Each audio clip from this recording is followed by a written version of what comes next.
Okay, I think it's recording. Okay. The reason I'm making this video is to clear something which is between one and the audience, between me and the audience.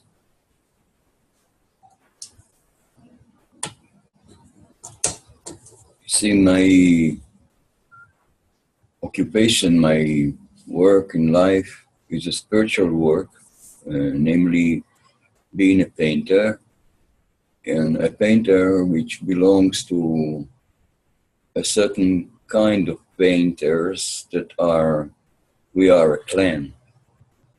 That is that we mostly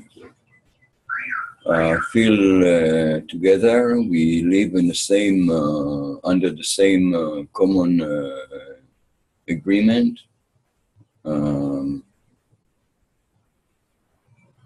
I could say a divine agreement to help with our ability.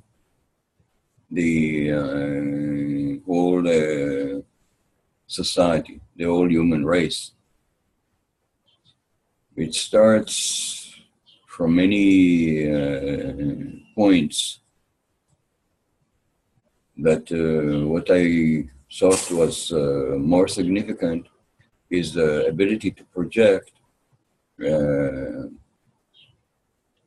anything at all on a surface, just to copy on a surface in line or drawing or color,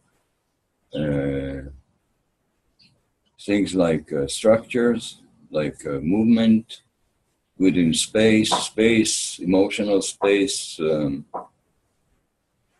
feelings, situations, trajectories, history, illustration for anything, for stories, for music, additional helpful images for love stories as well, for political events, how you call it, radical painting, which is criticizing protest art. But basically, it is the ability to reconstruct a trajectory, an impression on a board. Now, the issue that I've been dealing with since I started with it, first it took me many years to dare to start with it because of various issues that are discretions, shall we say. One or two are personal, which is first the attachment and sometimes the addiction to the materials, to turpentine, etheric oils in materials which make the colors, the paints, and which is something that I became aware of and pretty much horrified by when I was 3 years old. When I was considering to become a painter, I could remember the smell of the essence of the oil, of the color, of the paints from a long time ago. And this was addictive because there's another side to it, which is the relationship with the society that I am painting for, which became somehow a heavy burden.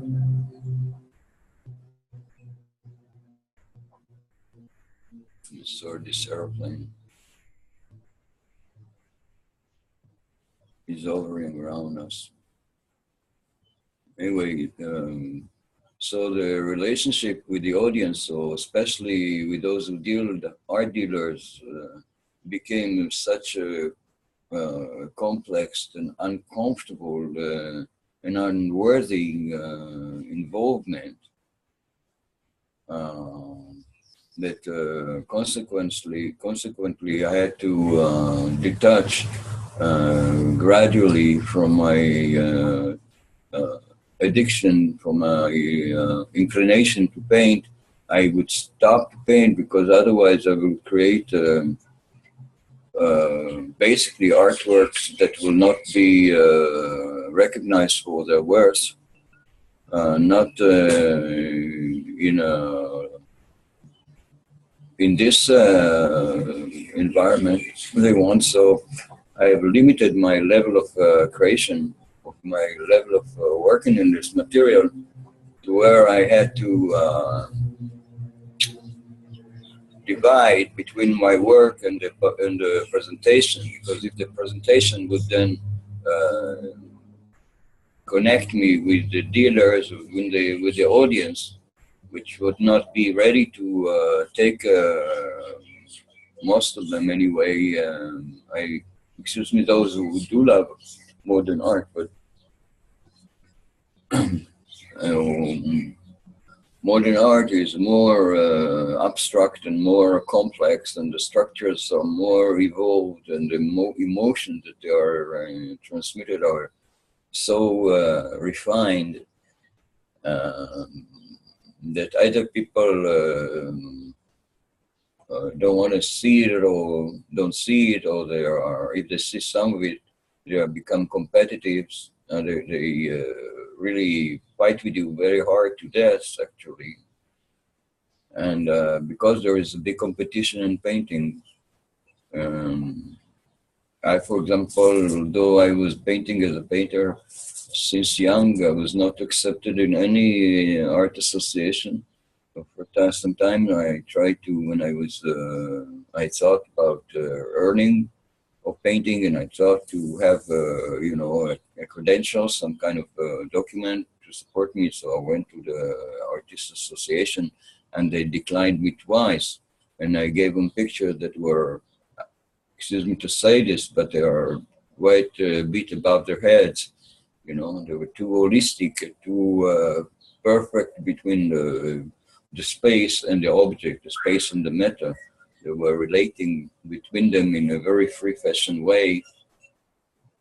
And I like to work in this direction also now. So what I did was I divided the faculty that is presenting my work from the actual person who makes the work. And now it's like almost,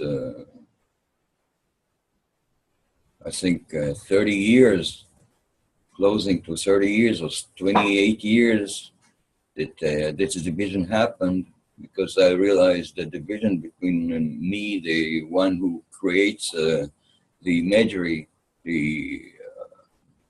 my ability became so outstanding, so I could venture into such new areas of investigation into the nature of space and emotional aspect of relationship, which I was interested in, but mainly the nature of space that really attracted me, just the emotional space. Anyway, I could venture so far into it, and I couldn't relate to the audience or to the art market or dealers in the same time. It just the frequencies wouldn't meet. There won't be an ability to align them in the same time, and not in any other time. So I stopped relating between them, and I continue, and now I am advancing. Yeah, with the in the areas that I'm interested in.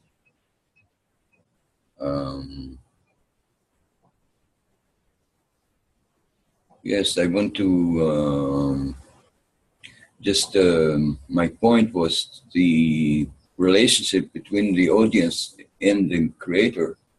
the painter and his art dealers that I've got all my connections long time ago.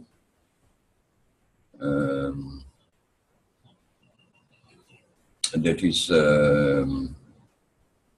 symbolic also of the fact of the situation of every person who is in where we are dealing with outside metaphor, and that was suggested to us, sometimes imposed on us by different beings, and in the same time our innate needs are different.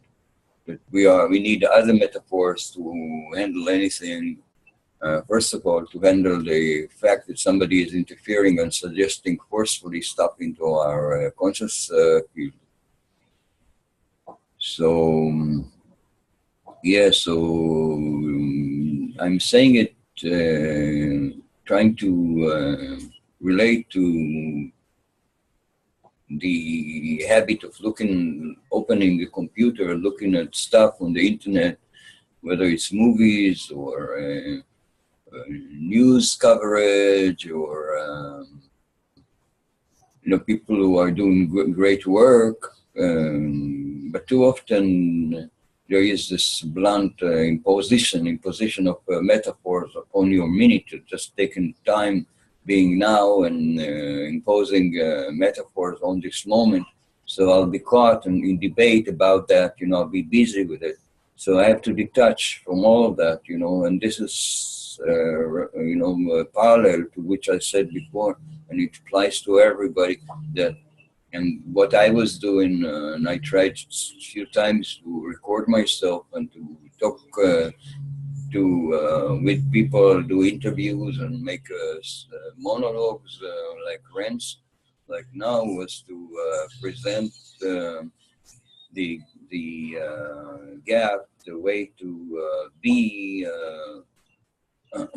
and create your own metaphors, your own projection, your structure, your picture of what you see appropriate for oneself in the vision, with the vision to the one that are projected. And take care of yourself first. So take care of yourself is also the title of this video. Yeah, so thank you anybody that watched me. I'm your son Pedro, and nice to have you watching me again. Until next time, hasta luego. See you.